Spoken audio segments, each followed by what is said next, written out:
당신이 찾던 무서운 이야기 고비의 TV.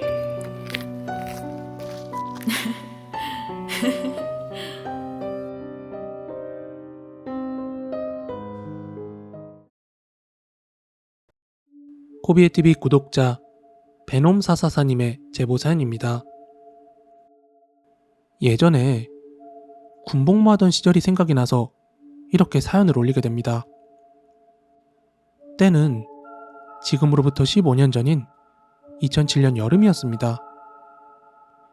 저는 철원에 주둔하는 푸른별 사단의 일개 소총대대 본부중대에서 복무하고 있었고, 제 복무 시절 초반 1년을 GOP에서 복무를 했습니다. 물론 GOP에서 괴담들은 참 많았던 걸로 기억을 합니다. 그도 그럴 것이 24시간을 3교대로 철책 근무를 서기 때문에 생활 리듬 자체가 불규칙적인데다가 그 청정 자연 속에서 밤마다 이해 불가한 갖가지 소리들이 막 들려오고, 또 아무것도 없는 허허벌판이나 숲속을 몇 시간씩 바라보고 있노라면 오히려 제정신을 지키고 있는 게 더 어려울지도 모르죠. 저는 다행히 특기병으로 근무를 했기 때문에 GOP에서는 불침번과 소초 앞 경계 근무만 서서 그런지 다행인지 불행인지 크게 뭔가를 본 적은 없었습니다. 다만 경계 근무 때 막사 뒤편 언덕에 자리 잡은 낡은 창고 주변으로 막 도깨비불이 왔다 갔다 한다든지, 전방 비포장도로 넘어 숲속 지뢰지대에서 알 수 없는 라디오 소리 같은 사람 목소리 같기도 한 막 속삭임이 들려오는 등 그런 일들은 종종 있었던 것 같아요. 나중에 기회가 되면 그런 다른 이야기들도 한번 해보고 싶어요. 그렇지만 제가 정말 크게 겪었던 공포스러웠던 일화는 GOP를 내려오고 후방 폐바로 옮겨간 후의 일이었습니다. 이때쯤엔 상병도 꺾이고 막 병장 1, 2호봉 정도 들어왔을 때라 어떻게 보면 가장 자신감 넘치고 세상 두려울 거 없던 시기였죠. 예비역이라면 다들 아시겠지만 대대 전술훈련이라고 2개의 대대가 전초지에서 임시 야영지로 확립한 뒤에 서로 공수를 나눠서 3박 4일 동안 전술훈련을 펼치는 그런 가장 일반적인 훈련의 하나를 하게 되었습니다. 저는 사실 본부중대라 실질적으로 공수에 가담하지는 않고, 훈련이 시작되면 전초지에 대형 텐트들을 빠르게 올리고 그 다음엔 본인 특기에 맞는 임무를 하게 됩니다. 근데 특기에 따라서는 전시에 특별히 야영지에서 할 게 없는 그런 특기병들도 있어서 대형 텐트 중 한 군데 짱 박혀서 막 시체놀이 하는 애들도 꽤 됐었어요. 이제 저희가 훈련했던 야영지에 대해서 대략적으로 묘사를 하자면, 이것도 그냥 아무데나 세우는 게 아니라 전술적으로 유리한 지형을 골라야 하기 때문에 일단 개울물이 주변으로 흐르고, 또 주변이 사람 키보다 훨씬 큰 갈대밭으로 둘러싸인 완만한 평지한 쪽으로 기지를 세웠습니다. 또 뒤쪽으로 있는 얕은 언덕에는 나무가 무성하고 또 샛길이 나 있어서 위급한 상황에는 이동할 수 있게끔 되어 있었어요.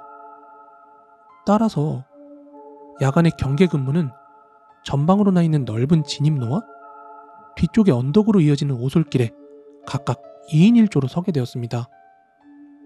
저희 중대 병사들은 훈련에 직접 참여하지는 않고 대신에 불침번이나 경계 근무는 서야 했기 때문에 저도 그 당시 꽤 친했던 후임인 권상병과 함께 3일째 밤에 전방 진입로에서 함께 경계 근무를 서게 되었습니다.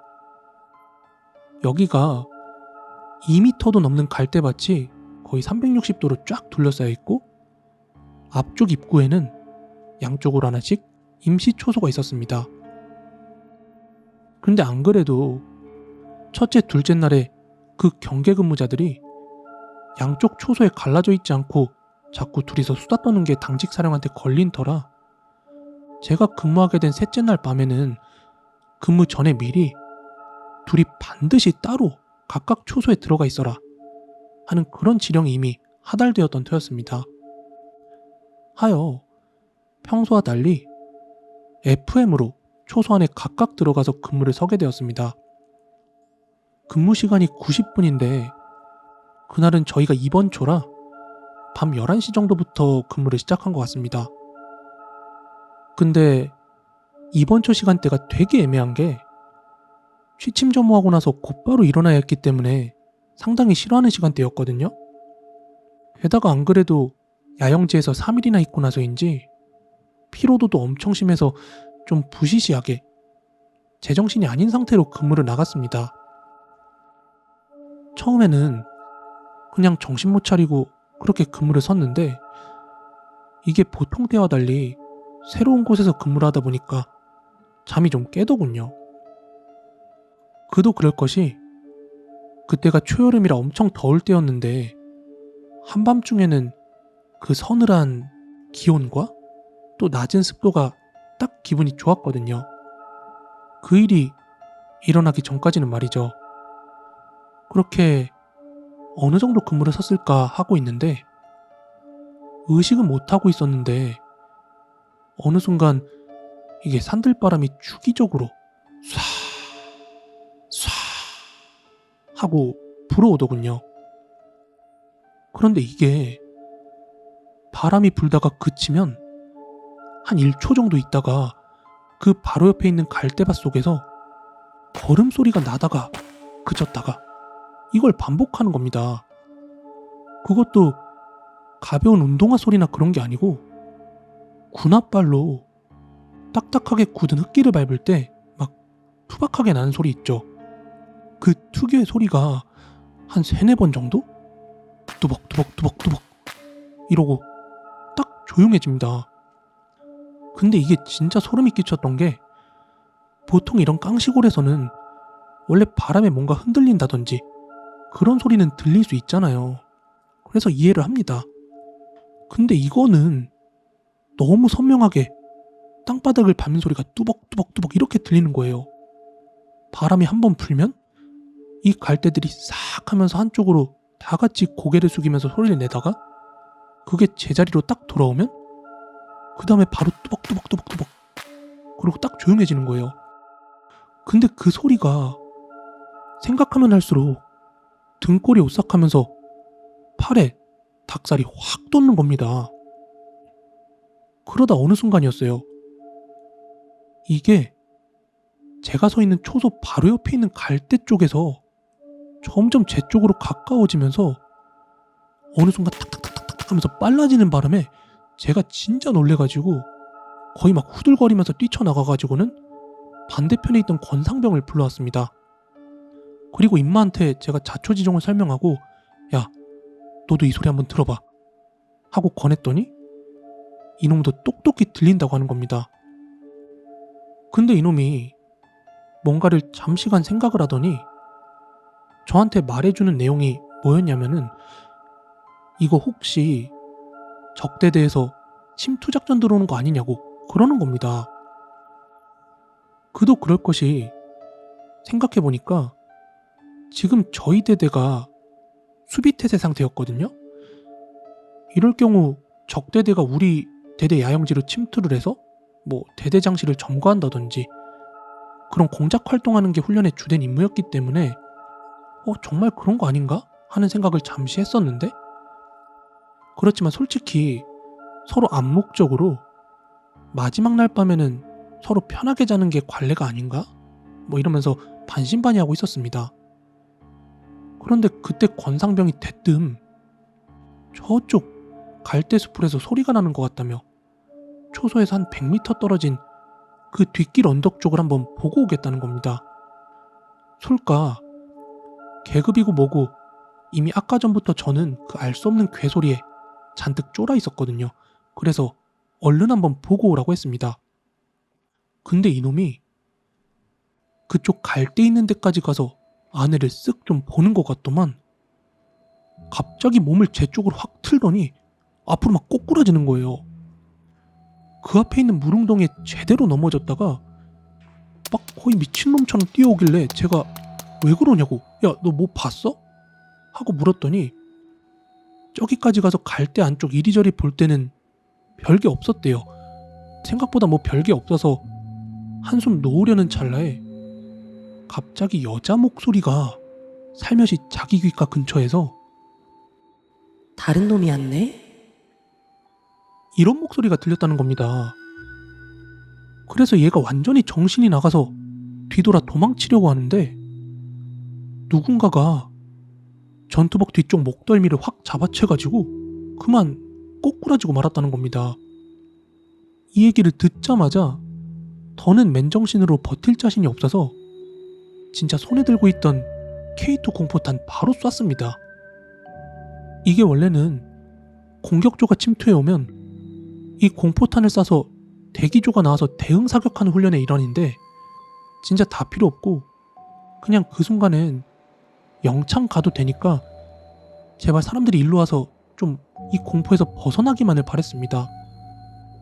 근데 진짜 반전은 이거 한 발 또 쐈거든요? 그러니까 총 2발 쐈는데 1분, 2분? 아니 10분을 기다려도 사람은커녕 쥐새끼 한 마리도 안 나오는 겁니다. 진짜 무서운데 정말 머릿속 한 구석탱에서 아이 미친 새끼들 진짜 전쟁 나면 다 뒤져버리겠네. 이 새끼들 믿고 내가 여기서 근무 서고 있나 하는 그런 생각이 들더군요. 그 상태로 진짜 권상병이랑 거의 껴안다시피 하고 근무 끝날 때까지 벌벌 떨었습니다.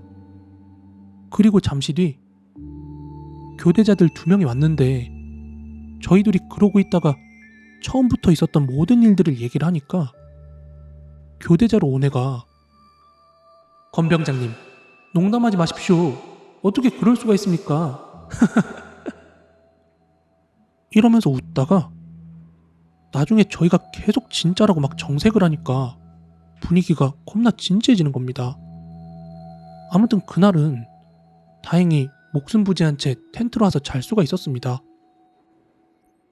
그리고 다음날 제가 잠에서 깼는데 병영 아내가 엄청 어수선한 거예요. 그래서 옆에 지나가던 후임한테 물어보니까 어제 저 다음에 교대조로 왔던 애 중에 하나가 소총 앞에 다는 총검 있죠. 그 총검 착검시킨 걸 근무 중에 잃어버렸다는 겁니다.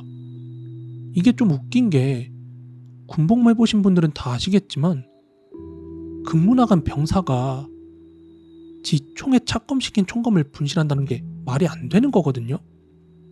심지어 언제 어떻게 잃어버린지도 모르겠다는 겁니다.